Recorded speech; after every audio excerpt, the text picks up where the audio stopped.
This is going to be a case representative of Bain's approach. So Bain has been hired by a PE firm, private equity firm, to evaluate whether they should buy a mom and pop pizza chain that runs pizza restaurants primarily in college towns throughout the South. Let's call this pizza chain Gumby. The Gumby's owners are retiring and have put the business up for sale. Gumby has about 30 stores and annual revenues of $125 million. In order for the PE firm to want to buy the chain, they need to be able to double gross margin in 3 years. They're looking for 2 to 3 ideas of how to do that and would like to sell Gumby, this chain, in 3 years to another set of family owners. So I'd like you to start by just sketching out a framework for how you would tackle this problem. And as you do that, provide a hypothesis about which side of profitability, revenue or costs, you would like to focus on. Okay. So if it's okay, I'm going to give a quick, brief context just to make sure we're on the same page. Great. We're basically working with a PE firm who's our client that really just want to evaluate whether this mom and pop pizza chain called Gumby, what their value is currently, and if it's possible to double their gross margin in 3 years and ultimately sell to another family. And so basically they want to evaluate this on either a profit, revenue, or cost standpoint. Is that okay? Yeah, and I would say evaluate it on a profit standpoint since they're looking to grow gross margin. Okay. And what I'd be curious to hear from you as you're thinking about the case is, would you focus more on the revenue side or the cost side just to start as an initial hypothesis? I understand. So just to start off, I do have a couple clarifying questions, if that's okay. Do we have a little more understanding as to why this PE firm is really interested in a pizza chain? Or do they have it in their portfolio? Yeah, it's a good question. My instinct is they think that food is easy to franchise and grow quickly, and they may have a hypothesis that they have capabilities across other businesses to grow this fast. Okay. And then in terms of just doubling the gross margin, and we have a timeline and, the benchmark there, but are they open to maybe expanding to more college towns, or is there a specific, avenue they would prefer in terms of growing their profit? Let's assume no limit on scope. Okay. And then just for last clarification, college town, we're assuming just the US, right? Yes. Okay, perfect. So I think I have all the questions I need answered right now. Is it okay if I just take about 2 minutes or so to structure my approach and then we can go over it together? Please. Hi, everyone. My name is Lauren Korlowitz. I'm a senior consultant at Bates White. We're located in Washington, D.C. And if you're not familiar with econ consulting, I'll kind of give just a quick overview. So we conduct analyses and research for complex real-world analytical problems and provide support for economic experts in litigation. Our clients are typically law firms, Fortune 500 companies, and government agencies, and they'll hire us to offer our economic analysis and expert testimony. So as an example, the DOJ might hire us to help evaluate a potential merger between two companies and the effects of that merger. Or we could be hired by a law firm to analyze the alleged anti-competitive behavior of a company and calculate resulting damages. So I've been at Bates White for about 1.5 years now, and prior to Bates White, I actually worked in management consulting at Accenture. So I'm sure you've heard of both econ and management consulting. So just wanted to spend a little bit of time kind of highlighting the differences between the two, kind of my experiences in both, let you know kind of what we do at Bates White. So in management consulting, the work I did was very strategy focused, and worked with clients to develop new business strategies and created trainings for employees and prepare businesses for new technology implementations. And on a day-to-day level, this involved a lot of research and developing deliverables in Excel and PowerPoint, creating and tracking performance metrics, and then presenting those results to clients. Whereas in economic consulting, our work is a lot more heavily focused on the quant side. So I use data to apply economic concepts to real-world problems. Specifically, I'm in the antitrust practice at Bates White, and my work has been primarily focused on price fixing and monopolization cases. However, we have multiple practices at Bates White and do a lot of other work beyond just antitrust. And as I previously mentioned, economic consulting is much more heavily focused on the quant work. So I work with a lot of data in my cases using programming languages such as Stata and R to conduct economic analyses and build economic models. I've also used Databricks to tackle big data. So as an example, in a recent price fixing case that I worked on, I analyzed industry data to understand the economic impact of the alleged price fixing conduct on consumers and developed an economic model for the but-for world, basically asking what the economic landscape would have been but for this alleged conduct, and calculated the resulting damages. So while the quant work is a really big part of my role, it's not the only thing that I do. I also do a lot of industry research, analyzing documentary evidence, and performing economic writing for expert reports. So if you think you'd be a good fit for this type of work, you like the quant side, you love econ, I really encourage you to apply for one of our open positions. We're specifically hiring for experienced hiring positions right now. So that's experienced consultants and managers. So you can apply, the info's on the screen on our website. And if you have any questions or want to learn more, feel free to reach out to the email that's listed here, careers@bateswhite.com, and we'll get back to you to answer any of your questions. So I hope to see some of you applying in the future, and thanks so much for your time. Okay, I have a general approach that I'd like to go over with you. Great. So starting off, we know that the overall objective here is to really evaluate this mom and pop's pizza chain called Gumby. And so the PE firm really wants to see how we can maximize profits in order to double the gross margin in 3 years. So in order to do that, I've identified 3 specific questions that I'd like to dig deeper into. First one is looking at the profit standpoint itself and specifically how to grow its profit or maximize the margin. Secondly is to look at the PE firm in general and within their portfolio and, really figure out the logistics of how to evaluate this pizza chain shop. And then lastly, the third question is just looking in a greater standpoint of other considerations that could also affect the valuation of Gumby. So digging deeper into my first question of really wanting to grow our profit, it's looking at 2 specific components, both the revenue and the cost component. So within revenue, I really want to understand the current volume or the number of pizzas we're selling, what its average price point is, whether or not we have the opportunity to bring in new customers or ultimately retain old customers as well. And then I know it's a pizza shop, but usually they sell other foods like calzones or pasta. So whether or not there's the opportunity for us to expand our menu as well, that'll help bring in more revenue. On a second cost standpoint, I will really want to focus on both fixed and the variable costs. Fixed looking at maybe marketing or rent of the actual stores, because we know currently there are 30 stores, but what exactly the costs associated with those rent are. And then variable costs is looking at ingredients for the pizza, labor itself, utilities that change from store to store. And so then, I'm going to pause for yeah. a moment, Toma, and just make sure I'm following. So if I go back to revenue, I heard 3 pieces. I heard the volume of pizza we're selling. I heard something around customers. I'll call that demand, like what of our customers can we get? And then I heard something about the product portfolio. Does that sound right? Okay. Yes. Okay. And then, sorry, I also put price in there, just like the average cost of the pizza. Great. Is it gourmet pizza? Is it, pizza that someone from a college town would be able to afford? Okay. So moving on to my second set of questions, looking further into the PE firm and, being able to get that valuation for them.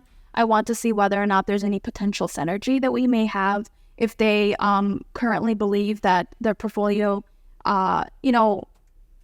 has some sort of food franchise in it. We might be able to bring that synergy in and then use that information to then logistically, create this deal that they can then sell the franchise 3 years later as their goal to another family. Great. And then lastly, even maybe calculate net present value for them or a PE valuation number so that we can see, we can quantify this valuation. And then on a last, just looking at it holistically, other considerations, maybe the competitors that are at this college town. I'm sure there are other pizza shops that are nearby. So what really makes Gumby stand out? Looking at the general market, the trends, the food preferences of the college students, and, are they going towards more healthy food or not? And I think all of that will holistically help us determine the valuation of Gumby. So I think initially there is, I initially hypothesized there is room to grow within revenue. We can bring in greater revenue by, looking at the volume, the price, the demand itself. But I think if we're going to start off to really help our client, maybe digging deep into historical revenue values, if we have information on maybe the number of pizzas that are sold or at, each of the store, what prices are there or how many customers they have. Great. Okay. Sounds good. So we do have some data, and I think I heard you mention the competitive landscape and the other considerations. Okay. So what kind of hypotheses do you have on the competitive landscape, just to start kind of brainstorm together? Okay. So really who our competitors may be? Yeah, any hypotheses you'd think about if you're evaluating the competitive landscape of the South, of the U.S.? Yeah. So let's say in terms of competitor, right off the top of my head, I would think of maybe other mom and pop pizza chains. There's also, the big brand pizza chains like Domino's, Papa John's. But then we can also expand our competitors to non-pizza chain stores, so fast foods, McDonald's, or even casual fast foods like Chipotle. So those are all, I think, competitors that we would need to look at, especially since we know that Gumby's is major in college towns. And so looking at the competitive landscape, maybe of one college town and kind of extrapolating what the competitive landscape would look like. Okay, great. So I have some data on our competition that I'm going to show you. In a moment, I'm going to share my screen. I'm going to ask that you just take a screen grab or screenshot, and then I'll stop sharing once you have the image. So I'm going to keep this question very broad. What can you draw from this exhibit? Okay. I'm just going to take a couple of seconds to look through this. Great.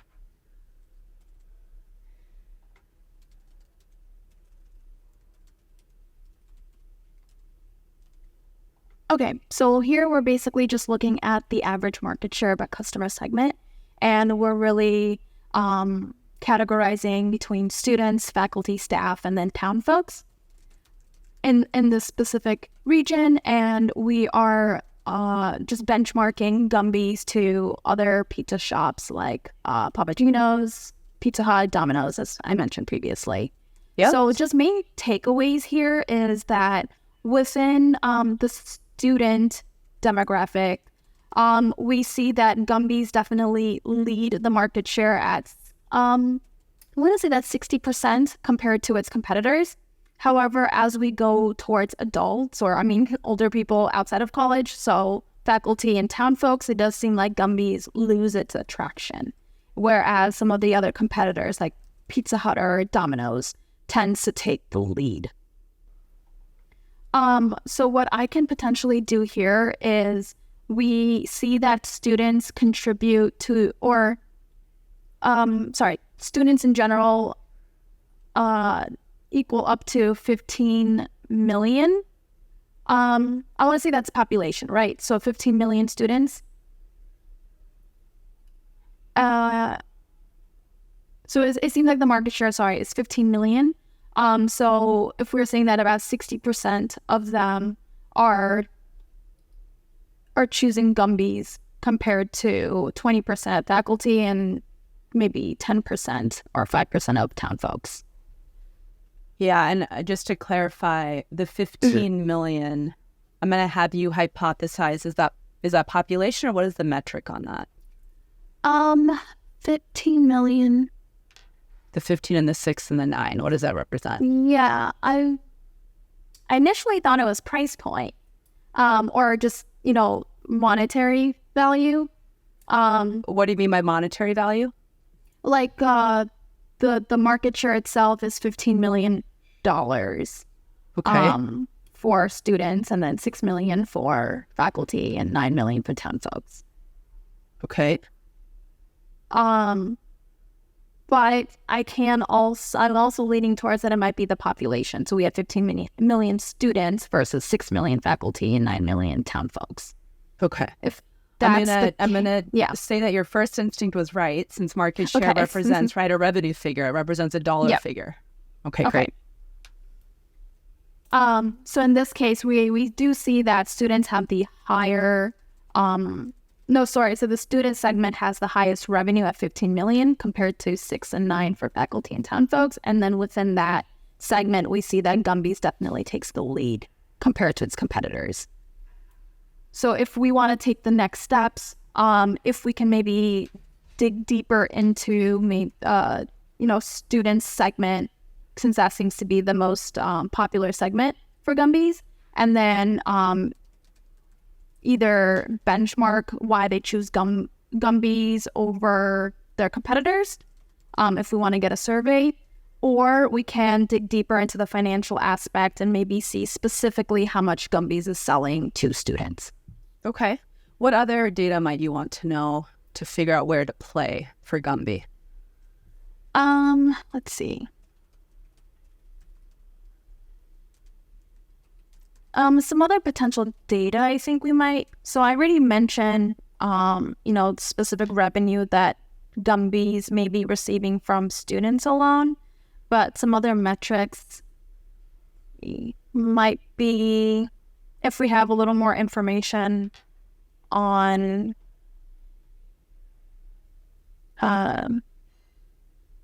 maybe the potential price points they're selling their products or their pizzas at. Even moving on to maybe costs, since we were looking at revenue already at 15 million. Okay, great. Awesome. One thing I might be curious about is just the growth of the market across these segments. Okay.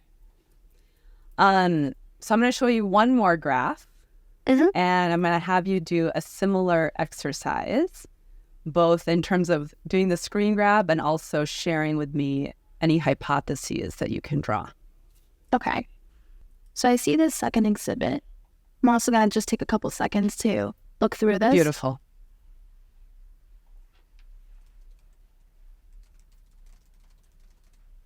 Okay, so looking at this second exhibit, we're basically, again, looking at the average market share by segment, and now our segments are categorized as delivery, carry-out, and dine-in. And that's, again, benchmarking Gumby's to their competitors. So main takeaway here is that Gumby definitely seems to be leading the market in terms of delivery, where they're at 40% compared to their competitors.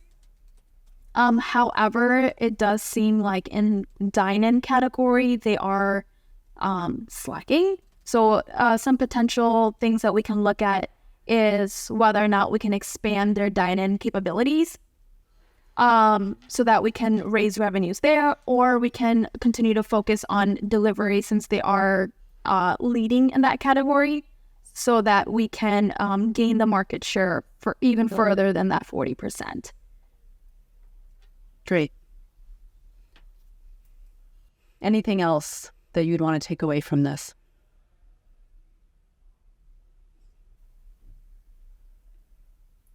Or that I you'd do want see to that. know? Sorry, or that you'd want to know. Yeah. So previously we looked at just general, how Gumby's work with their segments of people versus now their delivery services or like food services. I think next step may be to look at specifically if we can expand on their delivery, if we want to break that down into how to potentially increase the revenue delivery. Either I know the overall goal here is to maximize profits. So since profits is a component of revenue and cost, even look at the cost component of delivering a single pizza. And then seeing if there's ways that we can drop that or increase that margin so that Gumby's can grow their profit. Great.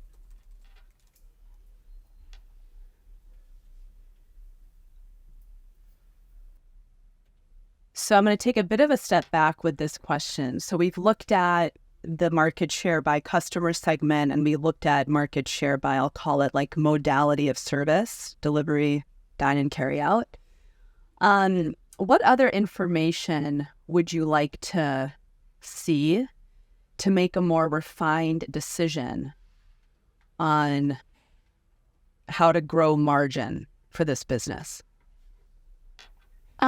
Yeah, so we looked at customer before, we looked at modality. In terms of pizza, I think one of the most important things I would like to look at is potentially surveying what makes Gumby's, superior or competitive.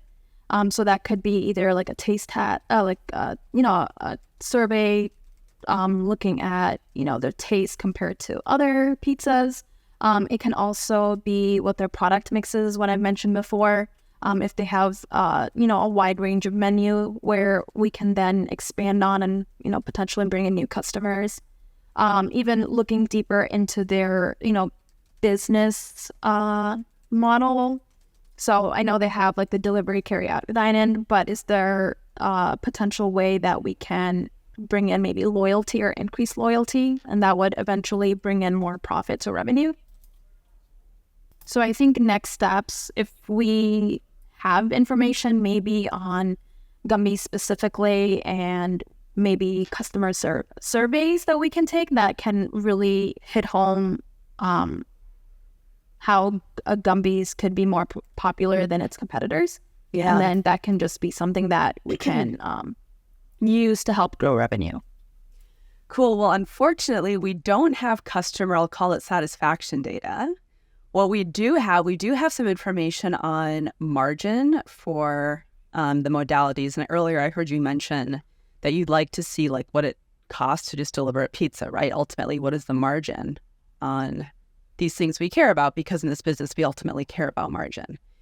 So in a moment, I'm going to show you some profitability data, and I'm going to have you do the same thing as before, which is not only what conclusions could you draw, but I'm going to have you kind of do a pretty big synthesis exercise here, Thelma, which is across all the data you've seen. What are 2 to 3 kind of crisp ideas you'd have for this PE firm for how they might double margin over the next 3 years? So just to recap my 2 questions, one is just kind of same that we've been doing, hypotheses you can drive from these 2 new exhibits, and then a broader synthesis of 2 to 3 ideas you'd give this PE firm to expand Gumby over the next 3 years to double margin. Okay. So I'll just go ahead and take a couple seconds to digest the 2 exhibits that I have. Please do.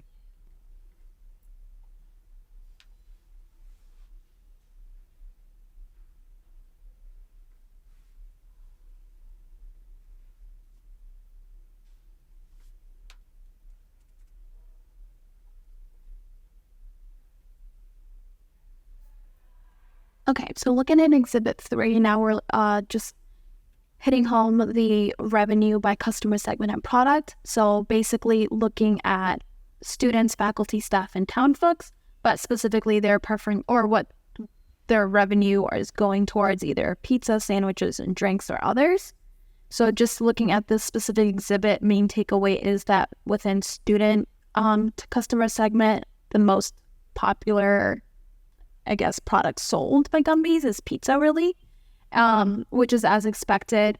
But then they do have some sales coming in from sandwiches and drinks. Whereas when we move forward to faculty, staff, and town folks, it does seem like pizza revenue is going down. However, their sandwich revenue still is leading as the most popular product that is being sold.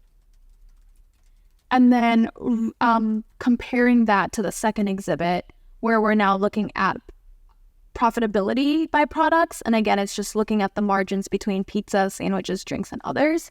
It really does seem like pizza has the greatest drinks has the greatest margin at 53%. However, pizza, it follows slightly below that at 33%. And it seems like the highest cost products within pizza is really the labor and the raw material. And that seems to be similar for the sandwiches and drinks as well. So one of the things that we can potentially look at is if we're expanding on the pizza product, how we can move forward in basically growing those margins so that ultimately we can double the gross in 3 years. So if I were to brainstorm some ways to expand, let's say, our margins. So right now we see pizza is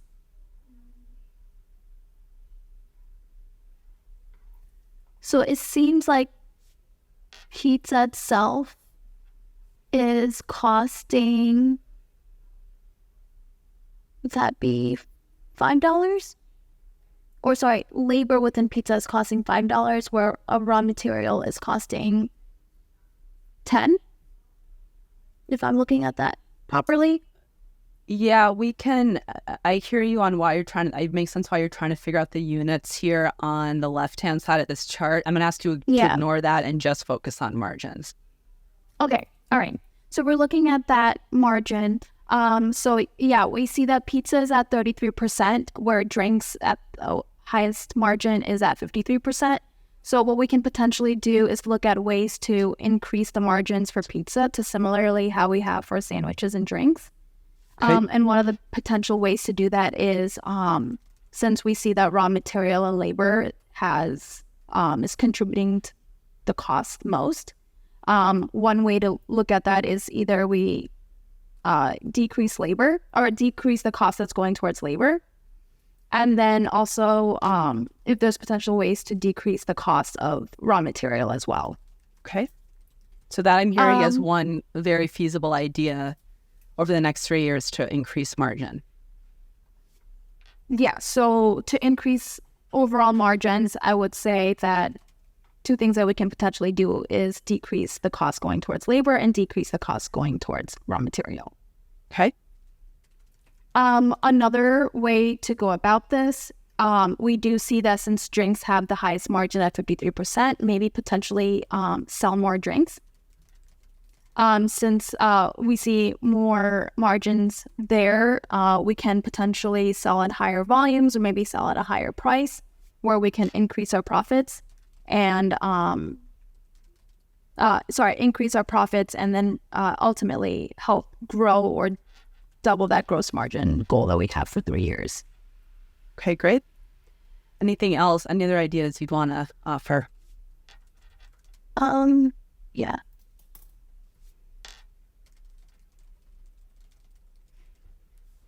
So it does seem like sandwiches here, it has lower costs going towards raw material and labor compared to pizza, and has very similar profit margins as pizza as well. So one of the things that we can potentially do expand the product mix within sandwiches itself so that we can attract more customers or bring in newer customers. And then that can also, help with the selling of pizza and sandwiches or their products in general to help ultimately double the gross margins. Awesome. Okay, cool, Toma. I'm going to call it a close to the case. Okay. Take a deep breath. How do you feel? I felt a little nervous. I was expecting more math. Maybe I was not doing the quantifying that I was supposed to do. But it felt a little more qualitative just because we had so many exhibits. Yeah. Good noticing, and I want to make a disclaimer on this case just for the group in general. This is a Bain-style case. I'll be very open. My familiarity is much more in the interviewer-led McKinsey style case. So I would say this, candidly, in my opinion, is not representative of, definitely not representative of a McKinsey case. It may be more representative of Bain cases.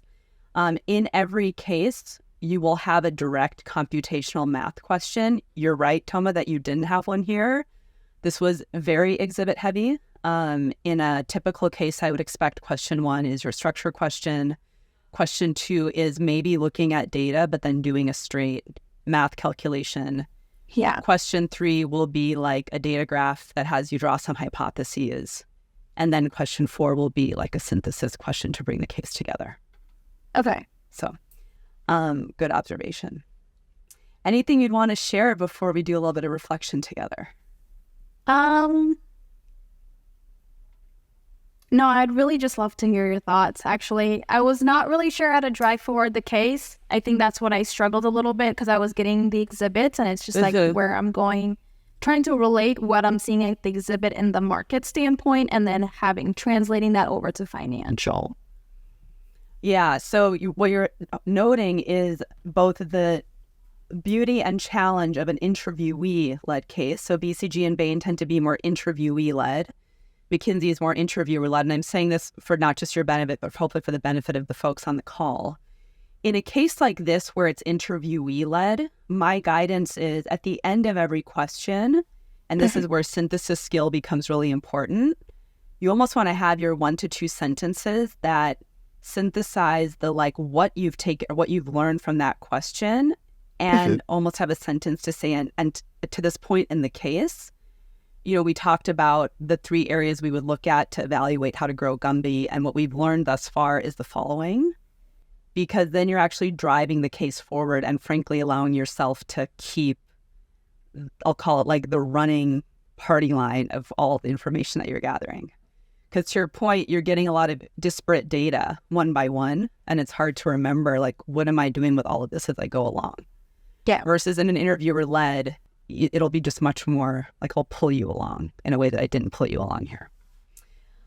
Okay, great. So let me start with a few reflections. I'll start with a recap. I loved your the 2 questions that you offered. One was, what is it about pizza that is interesting to this PE firm? Essentially asking the question, should we be playing in pizza or generally in food? And I liked your question on, are we limited by scope and geography? So I thought you had really good, not just clarifying questions, but questions that could move your answer forward, which is what I would call level 3 question. What I want you to be aware of, and this is hopefully a pretty easy fix, I tell all candidates, there's no need to be polite, meaning you don't need to say, is it okay that I'm going to do X, Y, Z? I expect you to take a moment.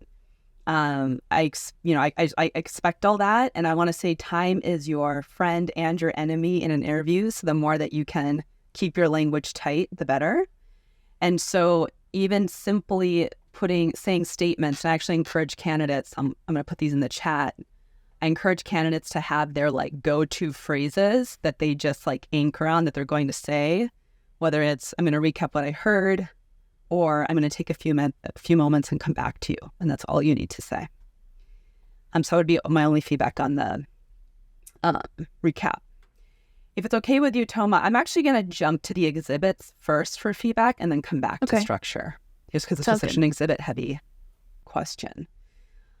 So in general, I'm going to encourage you and everyone on the call to think about the approach to exhibits at 3 levels.